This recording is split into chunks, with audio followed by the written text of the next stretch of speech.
Bihar police के IPS officer Vinay Tiwari के साथ बदसलूकी का मामला अब जोर पकड़ता जा रहा है। इस समय जिस समय आप ये वीडियो देख रहे हैं, महाराष्ट्र के गवर्नर से भाजपा नेताओं का एक डेलीगेशन मिलने गया हुआ है, जिन्होंने शिकायत की है कि दूसरे राज्य से आए एक आईपीएस अधिकारी के साथ मुंबई पुलिस ने वैसा व्यवहार नहीं किया, उस तरह से सपोर्ट नहीं किया, वैसे सहयोग नहीं किया जैसा कि किया जाना चाहिए था। किसी भी इन्वेस्टिगेटिव ऑफिसर को क्वारंटीन नहीं किया जाता, हाउस अरेस्ट नहीं किया जाता, फिर भी उन्हें किया गया है। और इससे पहले भी महाराष्ट्र गवर्नर से एक और डेलीगेशन मिल चुका है, और उस वक्त भी महाराष्ट्र गवर्नर ने कहा था कि मैं समझता हूं इस बात को कि इस पूरे मामले से पब्लिक सेंटिमेंट जुड़ी हुई है, इसलिए इसकी जांच सही तरीके से की जानी चाहिए। दूसरी तरफ डीजीपी बिहार ने भी इस बात की शिकायत की है, और उनका कहना है कि बांद्रा के एसपी को इन्फॉर्म किया गया था, बांद्रा पुलिस को इन्फॉर्म किया गया था कि इस तरह से हमारे यहाँ के एक आईपीएस कैडर के अधिकारी मुंबई आ रहे हैं जांच के सिलसिले में, उनके लिए मैस का प्रबंध करना है, उनके रहने और खाने की व्यवस्था करनी है, और उनको अच्छी तरह से जानकारी थी, इसीलिए सारे जो गाइडलाइंस हैं उन्हें फॉलो किया गया था। ऐसे में उनके महाराष्ट्र पहुंचते ही क्वारंटीन पर भेजे जाने का सवाल ही नहीं उठता। और ये किस योजना के तहत किया गया है, या इसके पीछे क्या सोच है, या इसके पीछे किसी तरीके की कोशिश है, कोई मंशा है, कोई इच्छा है, या कोई एक तरह से इनडायरेक्ट कोशिश ऐसी की गई है कि उनकी जांच काम में प्रभावित हो,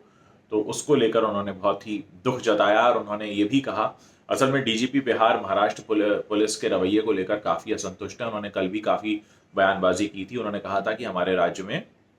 अलग अलग प्रदेशों की पुलिस अक्सर आया करती है, और इस तरह का व्यवहार हम कभी भी किसी दूसरे राज्य की पुलिस के साथ नहीं करते हैं, जिस तरीके का व्यवहार हमारी राज्य की पुलिस के साथ मुंबई में हो रहा है। और अब जिस तरह से पूरा मामला तूल पकड़ता जा रहा है, मुझे लगता है कि अब क्योंकि दोनों राज्यों की पुलिस को अपनी अपनी रिपोर्ट गृह मंत्री को भेजनी है, तो हो सकता है कि बिहार पुलिस अपनी जो रिपोर्ट गृह मंत्री को भेजे, उसमें वो ये खास तौर से मेंशन करे कि जब हमारे राज्य के पुलिस अधिकारी वहां जांच कार्य के लिए गए तो उन्हें वहां लेडी कांस्टेबल उपलब्ध नहीं कराया गया, उन्हें वहां गाड़ी का प्रबंध भी नहीं किया गया, और जब हमारे आईपीएस कैडर के अधिकारी मुंबई पहुंचे तो उन्हें नियमों को ताक पर रखकर क्वारंटीन के लिए भेज दिया गया, या फिर हाउस अरेस्ट रखा गया। इससे जांच कार्य बाधित रहा। तो बहुत सारी बातें हैं जिन पर सवाल उठ खड़े हुए हैं, और मैं बस यूं ही सोच रहा था कि बिहार पुलिस अपनी रिपोर्ट में क्या क्या लिखेगी। क्या बिहार पुलिस ये लिखेगी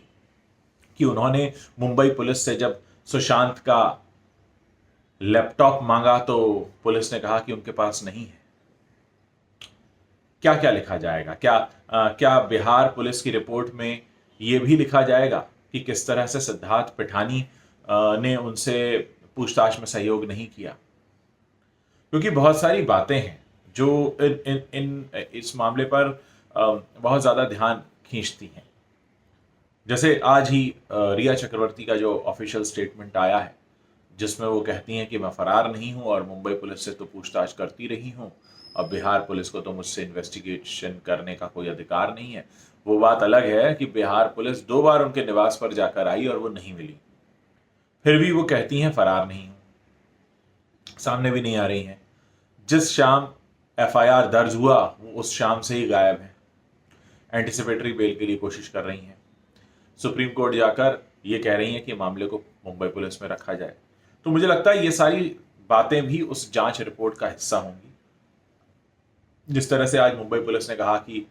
दिशा सालियान केस की जांच करने की भी जरूरत नहीं है बिहार पुलिस को, जबकि बिहार पुलिस इस बात पर जोर दे रही है कि सुशांत वाली केस का सीधा ताल्लुक दिशा सालियान से है और वो उस मामले की भी जांच करना चाहते हैं। लेकिन अभी तक मुंबई पुलिस की कोशिश ये है कि कोई कानूनी राय लेकर इस बात को जाहिर कर दिया जाए कि इस मामले में बिहार पुलिस को कोई भी हक नहीं है कि वो जांच करे, मतलब दिशा सालियान वाले केस में। तो जिस तरह से खींचतान बढ़ती जा रही है, निश्चित तौर पर इस बढ़ती हुई खींचतान का असर जांच कार्य पर पड़ेगा, और जिस तरह से लोगों के सेंटिमेंट जुड़े हुए हैं, जिस तरह से सोशल मीडिया पर हाहाकार मचा हुआ है, और हम एक लोकतांत्रिक देश के वासी हैं जहां पर जनता की भावनाओं की कदर करना सर्वोपरि होता है, और अगर इस तरह का रवैया चलता रहा तो निश्चित तौर पर सरकार की भूमिका, पुलिस की भूमिका, प्रशासन की भूमिका सवालों के घेरे में आती जाएगी। पहले ही बहुत सारे प्रश्न चिन्ह लगे हुए हैं और मैं दोहराना नहीं चाहता, मैं बहुत सारे सवालिया निशानों पर पहले ही इशारा कर चुका हूं। और अभी की जो स्थिति है, अब तो केंद्र सरकार भी इसमें इन्वॉल्व हो गई है, देश का गृह मंत्रालय इन्वॉल्व हो चुका है, महाराष्ट्र के गवर्नर से लोग मिलकर आए हैं 2 बार, डीजीपी बिहार को मुंबई पुलिस से शिकायत है, बिहार का एक आईपीएस मुंबई आता है, सारी गाइडलाइंस को फॉलो करता है और फिर भी उसे क्वारंटीन कर दिया जाता है। बिहार पुलिस को लेडी कांस्टेबल नहीं दी जाती, बिहार पुलिस को गाड़ी नहीं दी जाती। इतने सारे सवालिया निशान लगे हुए हैं पहले से, तो उम्मीद है कि आगे अब और सवालिया निशान नहीं बढ़ेंगे और इस जांच का काम सही से पूरा होगा, क्योंकि आरोप प्रत्यारोप कभी भी किसी निष्कर्ष की तरफ लेकर नहीं जाते हैं। आरोप प्रत्यारोप ऐसे हैं जिनका सिलसिला लंबे वक्त तक चलता रह सकता है और उसके बाद भी कोई रिजल्ट नहीं निकलता। अगर वाकई रिजल्ट चाहिए तो आरोपों प्रत्यारोपों को एक जगह रोक कर और जांच काम पूरा होना चाहिए, और यह पता लगाने की कोशिश होनी चाहिए कि आखिर इस जांच काम को प्रभावित करने वाले कौन लोग हैं जो ये नहीं चाहते कि ये जांच कार्य सही से हो। जाहिर है ऐसे ही लोग होंगे जो इस घटना में लिप्त होंगे या जिनके ऊपर इस घटना के छींटे आ सकते होंगे। तो ऐसे लोगों की तलाश की जाए, ईमानदारी के साथ देश की जनता की भावनाओं की कद्र करते हुए पूरे मामले की जांच हो, जो भी दोषी हैं उनके खिलाफ उचित कार्रवाई हो, और जो देश की जनता पिछले 1.5 महीने से तड़प रही है, न्याय की गुहार कर रही है, न जाने कितने करोड़ों लोग रात को ठीक से सो नहीं पाते क्योंकि उनको लग रहा है कि हमारे समाज में ये क्या हो गया, तो उनकी भावनाओं और उनकी हृदय संवेदनाएं हैं, उनकी कद्र करते हुए इस पूरे मामले में निश्चित तौर पर एक ईमानदार जांच होनी चाहिए, एक ऑनेस्ट इन्वेस्टिगेशन होना चाहिए, और मुझे लगता है कि सच्चे लोकतंत्र की भी वही पहचान है। और अगर किसी तरह हम चाहते हैं कि